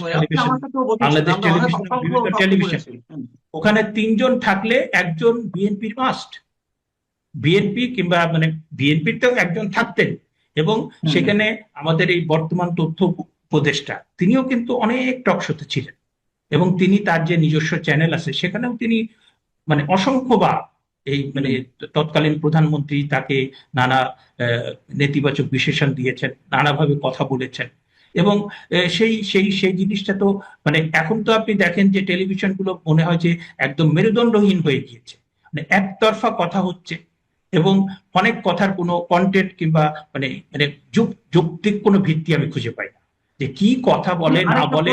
সেখানে এসে আবার অনেকে বলে যে উদীচী ভেঙে দাও, তারপরে প্রথম আলো গুড়িয়ে দাও, ডেইলি স্টার গুড়িয়ে দাও, এরকম কথাও তো বলা হচ্ছে। হ্যাঁ, তো এইটা আপনার মানে কোন ইসের আপনি একদিকে হচ্ছে যে আপনি যার যা অধিকার সেই অধিকারটাকে তাকে বঞ্চিত করছেন, অন্যদিকে ইউটিউবে কিংবা অন্য কোথাও এসে আপনার সরাসরি বলে দিচ্ছে আপনাকেও তো থ্রেট করেছে, একে কেন গ্রেপ্তার করা হচ্ছে না, একে কেন মব করা হচ্ছে না, এ করেছে না। তো এক দেশে যদি এরকম চলতে থাকে যে একটা বিশাল অংশের মানুষ তারা যদি কথা বলেন তাহলে তাদেরকে গ্রেপ্তার করা হবে, তাদের উপর মব করা হবে, আর আরেক অংশের মানুষ তারা একদম প্রকাশ্যে ঘোষণা দিয়ে 32 নম্বর গুড়িয়ে দেবেন, তাদের ব্যাপারে কোনো ব্যবস্থা নেওয়া হবে না, তাহলে পরে সেইটা তো আপনার আমাদের ভালো কোনো দিকে নিয়ে যাবে না। অধ্যাপক কার্জন, আমি শেষ প্রশ্নটা করতে চাই, আপনার কাছ থেকে উত্তরটা নিয়ে আমরা অনুষ্ঠানটি শেষ করব। সেটা হচ্ছে যে বিষয়ক উপদেষ্টা এর আগেও বলেছেন, মঙ্গলবার যে সংবাদ সম্মেলন বা সাংবাদিকদের তিনি ফেস করেছেন সেখানে আবারও বলেছেন যে আওয়ামী লীগ নিষেধাজ্ঞার বিষয়টি আদালতের এখতিয়ার। নির্বাহী আদেশে নিষিদ্ধ হয়েছে রাজনৈতিক কার্যক্রম আওয়ামী লীগের, কিন্তু এটা স্থায়ী হবে কিনা, আওয়ামী লীগ নিষিদ্ধ হবে কিনা, সেটি বারবার তিনি বলছেন আদালতের এখতিয়ার। আদালত কি স্বতঃপ্রণোদিত হয়ে আওয়ামী লীগকে নিষিদ্ধ করবে, নাকি সরকার পক্ষ আদালতে যাবে, নাকি আওয়ামী লীগের কেউ একজন সরকারের যে আইন বা সরকারের যে নির্দেশনা সেটির বিরুদ্ধে রিট করবে? এই অস্পষ্টতা কেন? আপনি কি বুঝতে পারছেন তার বক্তব্যটি? মানে তিনি কি বলছেন আমি তো কিছু বুঝতে পারছি না। তিনি বলছেন না আদালতের এখতিয়ার আওয়ামী লীগ নিষেধাজ্ঞার বিষয়টি, তাহলে সেই নিষেধাজ্ঞা যে আদালত দিবে কিভাবে, কোন ওয়েতে? স্বতঃপ্রণোদিত আওয়ামী লীগের কেউ রিড করতে হবে, মানে ইনডিরেক্টলি কি কেউ, মানে ডাক্তার জাহিদ এই কথা কি বলতে চাচ্ছেন, নাকি সরকার আদালতে যাবে, কোনটা? না মানে বিষয়টা হচ্ছে যে এই আপনার মানে লিগ্যাল অনেক সাটল বিষয় আছে, তো উনি তো লয়ের লোক না, হ্যাঁ, যার ফলে ওই জায়গাতে একটা অস্পষ্টতা থেকে যাচ্ছে। আর আমি যেটা মনে করি যে এই প্রশ্নটাই অপ্রাসঙ্গিক। আপনি রাজনৈতিক যে বিষয় আপনার রাজনৈতিক ভাবেই তার সমাধান করতে হবে, আপনি কখনোই তাকে আদালতে নিয়ে যাওয়া ঠিক না। আদালতে ওই অনেক বিষয়কে কিন্তু আওয়ামী লীগও আদালতে নিয়ে গিয়েছিল, কিন্তু ওইটা কিন্তু পলিটিক্যালি সেটেল হয়েছে। এবং আপনি যখনই আদালতে সেটা নিয়ে যাবেন তখন আদালত তো বিতর্কিত হবে। এবং আপনি দেখেন যে অনেক বিষয়কে কিন্তু আদালতে নিয়ে যাওয়া হয়েছিল, ওটা পলিটিক্যালি সেটেল হয়েছে। আর আপনি ধরেন আজকে আমি হাইপোথেটিক্যালি ধরে নিই, হ্যাঁ, আপনি 5ই আগস্টের পরে একটা সরকার এসছে, তারপরে বিএনপি এসে আরেকটা সরকার হয়েছে, আসার পরে কিন্তু আপনার আদালতের যে বিচারক সেট আপই চেঞ্জ হয়ে গেছে। আবার হাইপোথেটিক্যালি আমি যদি ধরি আজকে রাতে কিংবা 6 মাস 1 বছরের ভিতরে একটা রেজিম চেঞ্জ হবে, নতুন রেজিম এসে কিন্তু আদালতের যারা মানে অ্যাক্টর, এই আর কি আমাদের দুর্ভাগ্য। জুডিশিয়াল অ্যাক্টর ওই সেটই চেঞ্জ হয়ে যাবে, তখন আপনি নতুন ধরনের ইয়ে দেখবেন। সুতরাং পলিটিক্যাল যে বিষয়টা সেটা তো মানে যে সরকার, পলিটিক্যাল কারণে সরকার পরিবর্তন হলে নতুন সরকার এসে সব জায়গায় আপনার রিশাফল করছে, তাহলে পরে আপনার আদালতই তো মানে পলিটিক্যাল বিষয়ের সাবজেক্ট, এইটার অধীন। হ্যাঁ, আদালতের বাস্তবতা রাজনৈতিক বাস্তবতার অধীন, তাহলে পরে আপনি পলিটিক্যাল বিষয়কে আদালতে কেন নেবেন? হ্যাঁ, আর এই যে আসলে কথা বলা যাচ্ছে দেয় না, এই জন্যই আপনাদের মতন যারা সুধীজন আছেন তাদের কাছ থেকে একটু জানার চেষ্টা করি, এই আর কি। আপনি ভালো থাকবেন। আসসালামু আলাইকুম রহমতুল্লাহি ওয়াবারাকাতুহু। সম্মানিত দর্শক, টঙ্গীর তুরাগ নদে ঢাকা এবং টঙ্গীর মধ্যে, উত্তরার মধ্যে, আশুলিয়ার মধ্যে, এই পুরো যে বেল্টের মধ্যে যে স্থলভাগকে বিভক্ত করেছে যে নদ, তুরাগ নদ অত্যন্ত গুরুত্বপূর্ণ। এবং এই তুরাগ নদের সীমারেখা, এই তুরাগ নদের সীমারেখার মধ্যে বাংলাদেশের রাজনীতি অর্থনীতির অনেক বিষক্রিয়া এখানে ঘটে থাকে। এবং এই তুরাগ অঞ্চল শেখ হাসিনার পতন ঘটিয়েছিল। আবার আমাদের মহান মুক্তিযুদ্ধ থেকে শুরু করে বহু ঘটনা এই তুরাগ অঞ্চলে ঘটেছিল। তো সেই তুরাগ নদে যে ছবি আসছে সেগুলো পরে, কিন্তু প্রথম কথা হলো সেখানে মানে ভাসমান অবস্থায় লাশ পাওয়া গেছে। সরকারের তথ্যমতে এবং দেশের মূলধারার গণমাধ্যম, সেই গণমাধ্যমের বক্তব্য অনুযায়ী এখানে দুটো লাশ পাওয়া গেছে। আওয়ামী লীগ এবং তাদের যারা সমর্থক রয়েছেন বা সমর্থক মানে সমমনের যারা সমর্থনকারী, তাদের প্রাথমিক বক্তব্য হলো যে 7টি লাশ, 7 যে ডেড বডি, এগুলো সেখানে ভাসছিল এবং এগুলোকে মেরে গুলি করে পিটিয়ে কে বা কারা, সরকারের সাথে হতে পারে, সরকারের দলের হতে পারে, রাষ্ট্রের বাহিনী হতে পারে, এই লাশগুলো তুরাগে ফেলে দেওয়া হয়েছে বা ডুবিয়ে দেওয়া হয়েছে অতীতের মতো, এগুলো ভেসে উঠেছে, হোয়াট এভার মেবি। আর এই যে পক্ষ এবং বিপক্ষ, এই পক্ষ বিপক্ষের কথা নিয়ে বাংলাদেশ, ভারত, ইউরোপ, আমেরিকা থেকে শুরু করে সব জায়গাতে যে বাংলাদেশ সংশ্লিষ্ট যে বিষয়গুলো রয়েছে, সেখানে এই তুরাগের নদীতে ভাসমান লাশ বা লাশের মিছিল একটা দুটো নয়, 7টা 8টা 10টা 12টা এরকম নানা রকম গল্প গুজব ছড়িয়ে পড়েছে। সরকারের পক্ষ থেকে, পুলিশের পক্ষ থেকে, বিভিন্ন গোয়েন্দা সংস্থার পক্ষ থেকে যে সকল তাপ এবং চাপ অতীতে দেওয়া হয়, ঠিক এই সময়টিতে সেরকম ঘটনা ঘটছে। প্রথমত এই বিষয়টি অস্বীকার করার চেষ্টা করা হয়েছে, পরবর্তীতে স্বীকার করা হয়েছে, কিন্তু এটা যে কোনো রাজনৈতিক হত্যাকাণ্ড নয় বা রাষ্ট্রের কোনো বাহিনী কারো নির্দেশে এই কাজটি করেনি, কিংবা সরকার সমর্থক কোনো রাজনৈতিক দল বা সরকার সমর্থক রাজনৈতিক দল বা সরকারি দল যেটা রয়েছে, তারা সম্মিলিতভাবে কোনো ম্যাটিকুলাস ডিজাইনের আন্ডারে এই কাজগুলো তারা করেনি। এই বিষয়গুলো এক পক্ষ প্রাণান্ত চেষ্টা করছে প্রতিষ্ঠা করার জন্য, কিন্তু জনমনে ভীষণ রকম আতঙ্ক ছড়িয়ে পড়েছে। এর কারণ হলো যে এটি সিঁদুরে মেঘ নয়, এটি অগ্ন্যুৎপাত, রাজনীতির যে অগ্ন্যুৎপাত, অথবা এটি ধরুন রাজনীতির অগ্ন্যুৎপাতের পরে আপনি ভূমিকম্প বা সুনামি, এটার শুরু, পূর্বাভাস নয়, এই শুরু হলো এটা দিয়ে। সরকারের পক্ষ থেকে বলা হচ্ছে যে এখানে দুটো যে লাশ পাওয়া গিয়েছে, এটা হয়তো অভ্যন্তরীণ কোন্দল বা কোনো খেলা দেখতে এসছে, বা মানে একেবারে সাধারণ ঘটনা, যে ঘটনায় মনে হতে পারে বাংলাদেশে যে হাজার হাজার মানুষ প্রতিদিন স্বাভাবিকভাবে মরছে বা যে সকল দুর্ঘটনা ঘটছে, ওইরকমই একেবারে নেহায়েত দুর্ঘটনা, যেখানে সরকার বেচারা, গো বেচারা, সরকার কিছু বুঝে না। কাজেই এখানে সরকারকে জড়ানোটা কোনো অবস্থাতেই বুদ্ধিমানের কাজ হবে না। ওদিকে সরকারের যারা প্রতিপক্ষ, তাদের বক্তব্য হলো যে এই যে গুম দিয়ে শুরু হলো বা গুম করা হলো, এই কয়টি ধরা পড়েছে, আহাহা, না জানি শীতলক্ষ্যা নদীতে কত লাশ আছে, পদ্মাতে কত লাশ আছে, ব্রহ্মপুত্র, আড়িয়াল খাঁ থেকে শুরু করে দেশের যে নদ নদীগুলো আছে, কত লাশ যে গত 2 বছরে ভাসছে আল্লাহ জানে, এবং সব ছাত্রলীগ, যুবলীগ, আওয়ামী লীগের লোকদেরকে মেরে মেরে ভাসিয়ে দেওয়া হচ্ছে। এই অভিযোগগুলো করার জন্য তারা যে সকল ডকুমেন্ট তৈরি করা দরকার, গান বানানো দরকার, তারপর এআই ভিত্তিক ছবি বানানো দরকার, যা কিছু দরকার, এগুলো সব কিছু করে পুরো ইন্টারনেটকে তোলপাড় করে ফেলেছে।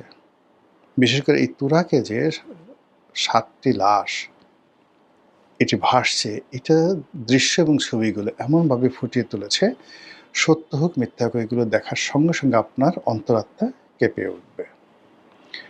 এখন সরকারের জন্য, আইনশৃঙ্খলা রক্ষাকারী বাহিনীর জন্য, সেনাবাহিনীর জন্য এই মুহূর্তে এটি একটি মারাত্মক পরিস্থিতি তৈরি করেছে। প্রথম ঘটনাটি হলো যে শেখ হাসিনার বিরুদ্ধে 1 নম্বর অভিযোগ ছিল গুম, খুন, আয়নাঘর। আর সর্বশেষ তার পতন যেটি ডেকে নিয়েছে সেটি হলো নির্বিচারে রাষ্ট্রীয় বাহিনী এবং ছাত্রলীগ, যুবলীগ, আওয়ামী লীগের যারা লোকজন রয়েছে তারা যে যার অবস্থানে থেকে নিজেরা অংশগ্রহণ করেছে অথবা সরকারি অস্ত্র অথবা ব্যক্তিগত অস্ত্র ব্যবহার করে গোলাগুলি করে 1400 মানুষ মেরে ফেলেছে অল্প কয়েকদিনের ব্যবধানে, মানে জুলাই এবং আগস্ট মাসের। এই হলো তাদের মধ্যে চূড়ান্ত অভিযোগ। এখন তাদের বক্তব্যটা হলো, আওয়ামী লীগের বক্তব্যটা হলো যে ইউনূস জামানাতে দৃশ্যমান এই ধরনের কোনো কাজ হয়নি, কিন্তু গোপনে গোপনে অনেক খুন হয়েছে, রাহাজানি হয়েছে, এবং এই খুন রাহাজানিগুলো তারা হজম করে ফেলেছে যেহেতু তারা বুদ্ধিমান। আর এই গত 4 মাসে তারেক রহমান সাহেবের জমানাতে তারা আবার নতুন করে সেই রাষ্ট্রীয় বাহিনীকে ব্যবহার করে তারা ঠিক সেম কাজটি করছে, যেই কাজগুলো শেখ হাসিনার জমানায় হয়েছে বলে অভিযোগ করা হচ্ছে। এবং শেখ হাসিনার যারা লোকজন তাদের বক্তব্য হলো, আমাদেরা যে সকল কাজকর্ম করেছি এগুলো ছিল নেহায়েত প্রয়োজনের তাগিদে, এবং এটা রাষ্ট্রীয় বাহিনীগুলো বেশিরভাগ ক্ষেত্রে এই কাজগুলো করেছে তাদের ব্যক্তিগত স্বার্থে। যেমন নারায়ণগঞ্জের 7 মার্ডার। এখন নারায়ণগঞ্জের 7 মার্ডার নিয়ে তাদের বক্তব্য হলো যে এই মার্ডারটা সংশ্লিষ্ট সেনাবাহিনী বা র্যাবের যে কর্তারা করেছে ব্যক্তিগত স্বার্থে। জঙ্গি নাটক ওই সময় পুলিশের কুশীলবরা বেশিরভাগ ক্ষেত্রে 99% ক্ষেত্রে তারা করেছে সরকারের বেনিফিটগুলো নেওয়ার জন্য, সোর্স মানি নেওয়ার জন্য, শেখ হাসিনার কাছে নিজেকে গুরুত্বপূর্ণ মনে করানোর জন্য এবং শেখ হাসিনাকে একটা ভয়ের উপর রাখার জন্য। তার সঙ্গে সঙ্গে আমেরিকা, পশ্চিমা শক্তি তাদের মদতপুষ্ট হয়ে অনেক কাজগুলো করেছে। এই কথাগুলো আওয়ামী লীগের যারা নেতৃবৃন্দ তারা বলার চেষ্টা করছে। আর তৃতীয়ত তারা বলার চেষ্টা করছে শেখ হাসিনা তো সারাদিন রাষ্ট্রের উন্নয়ন নিয়েই ব্যস্ত থাকছে, দল নিয়েই ব্যস্ত থাকছে, তারা এগুলো করার কি ছিল। তার পার্সোনাল একটা ক্ষোভ ছিল যুদ্ধাপরাধের প্রতি, তার পার্সোনাল একটা ক্ষোভ ছিল বঙ্গবন্ধুর হত্যাকারীদের প্রতি, ওটা তিনি করেছেন, ওর জন্য আপনি তাকে দায়ী করতে পারেন। কিন্তু এর বাইরে একজন she is absolutely political lady, এই কাজগুলো তিনি করেননি। কিন্তু এখন যেভাবে ধরে ধরে আওয়ামী লীগ জমানাতে গুপ্ত, মানে যাকে বলা হয় গায়েবী মামলা করা হতো, গুপ্ত মামলা করা হতো, জেলে ঢুকানো হতো, গ্রেপ্তার করা হতো, আর এখন সরাসরি এই যে তুরাগের মতো ঘটনা ঘটানো হচ্ছে। তো এত শুরুতেই যদি বিএনপি সরকার এইভাবে এই কাজগুলো করে তাহলে আগামী দিনগুলোতে কি করবে? তো এরকম একটা পরিস্থিতি তৈরি করে তারা ইউরোপীয় ইউনিয়ন, আন্তর্জাতিক মানবাধিকার সংস্থা, টিআইবি, এরপরে মার্কিন লবিস্ট গ্রুপ থেকে শুরু করে সবাইকে বোঝানোর চেষ্টা করছে যে দেশে একটা রাম রাজত্ব শুরু হয়েছে, দেশে একটা মগের মুল্লুক তৈরি হয়েছে। আগে ছিল যেটা মবের মুল্লুক, এখন সেই মব থেকে আবার সেই মগের মুল্লুকে চলে এসছে। অনেকে বলার চেষ্টা করছে দেশে উগ্রবাদ চালু হয়েছে, অনেকে গুপ্ত হত্যার কথা বলছে, অনেকে পাকিস্তান আইএসআইয়ের জয় বলছে, অনেকে হামাসের কথা বলছে, অনেকে আইএসের কথা বলছে, ইত্যাদি নানা রকম কথাবার্তা বলে ভয়ঙ্কর একটি পরিস্থিতি তৈরি করে এখন সরকারকে একটা চাপের মধ্যে ফেলা হচ্ছে। এবং বিভিন্ন অ্যাঙ্গেল থেকে, বিশেষ করে যারা বাইরে ইউটিউবিং করেন, তাদের বক্তব্য হলো যে এই সরকারের উপর আবার ধেয়ে আসছে যাকে বলা হয় পশ্চিমা নিষেধাজ্ঞা। আর সেইবার যদি নিষেধাজ্ঞা আসে সরাসরি, মানে এমন প্রতিষ্ঠানের উপর আসবে, আমি এগুলো নাম বললাম না, এমন প্রতিষ্ঠানের উপর আসবে যেটি মানে বহন করা, মোকাবেলা করা, নেগোসিয়েশন করা আসলে বর্তমান সরকারের পক্ষে সম্ভব হবে না। এই যে তুরাগ নিয়ে যে রাজনীতি শুরু হয়েছে বা তুরাগে যে ঘটনা ঘটেছে, এটি আমি মনে করি সরকারের সর্বোচ্চ গুরুত্ব দিয়ে, ধামাচাপা না দিয়ে সর্বোচ্চ গুরুত্ব দিয়ে এটি তদন্ত করা উচিত, বিচার করা উচিত, এবং এই ব্যাপারে খোলামেলা কথা বলা উচিত বা ডিবেট, এটার যে ডিবেট ওপেন করে দেওয়া উচিত। কিন্তু যে ঘটনাগুলো শোনা যাচ্ছে, যে যারা ভুক্তভোগী পরিবার, যারা প্রেসের সামনে আসতে চাচ্ছে, কথা বলতে চাচ্ছে, পত্রপত্রিকায় রিপোর্ট করতে চাচ্ছে, প্রতিবেদন করাতে চাচ্ছে, এটি বিভিন্ন মহল থেকে থামিয়ে দেওয়া হচ্ছে বলে যে অভিযোগ আসছে, এটি কোনো অবস্থাতেই সরকারের জন্য কল্যাণ বয়ে নিয়ে আসবে না। মহান আল্লাহ আমাদের সবাইকে হেদায়েত দান করুন এবং হেফাজত করুন। আসসালামু আলাইকুম ওয়া রাহমাতুল্লাহি ওয়া বারাকাতুহু।